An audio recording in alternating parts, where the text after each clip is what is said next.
Welcome to Nabadarpan YouTube channel. সকলকে স্বাগত জানাই নবদর্পণ ইউটিউব চ্যানেলে। ফ্রেন্ডস, এখনও পর্যন্ত যারা আমাদের চ্যানেলটি সাবস্ক্রাইব করেননি, প্রত্যেকের কাছে আবেদন আমাদের চ্যানেলটি সাবস্ক্রাইব করে আমাদের পাশে থাকবেন।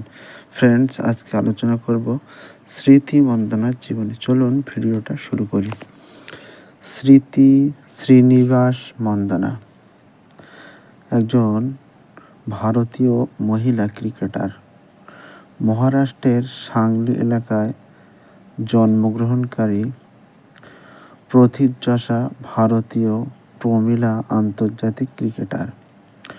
ভারত ক্রিকেট দলের অন্যতম সদস্য তিনি। দলে মূলত বামহাতি ব্যাটসম্যান হিসেবে খেলছেন। এছাড়াও ডানহাতে মিডিয়াম পেস বোলিংয়ে পারদর্শী স্মৃতি মন্দনা।